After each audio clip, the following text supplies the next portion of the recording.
عمرك شفت حد بينزف من مناخيره وفضلوا الناس ترفع له راسه لفوق؟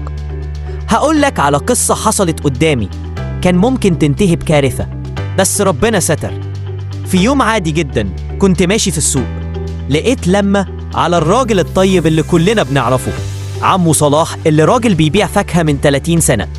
عمو صلاح قاعد على الأرض ماسك مناخيره ودم بينزل بغزارة، وناس حواليه بتقوله ارفع راسك لفوق بسرعة، هات منديل ودخله جوه مناخيرك. بس أنا كنت واخد كورس إسعافات أولية قريب، رحت جري عليه وقلت لهم يا جماعة كده غلط، الدم هينزل في زوره ممكن يشرق. مسكت كتف عمو صلاح وقلت له اقعد يا حاج، ابيل مناخيرك لقدام شوية.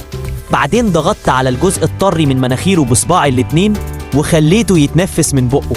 اللي ناس كتير ما تعرفوش انك لو رفعت راس اللي بينزف لفوق الدم هينزل على الحلق وممكن يسبب مشاكل اكبر.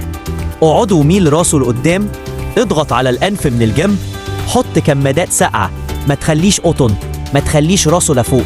بعد حوالي 10 دقايق النزيف وقف وعمو صلاح بصلي وقال ربنا يكرمك يا ابني، كنت فاكرهم بيساعدوني بس طلعوا بيضروني من غير ما يقصدوا. مش كلنا دكاترة بس كلنا نقدر ننقذ حياة بمعلومة بسيطة. لو عايز تعرف باقي الإسعافات الأولية اللي ممكن تنقذ حياة حد بتحبه اكتب في الكومنتات مهتم.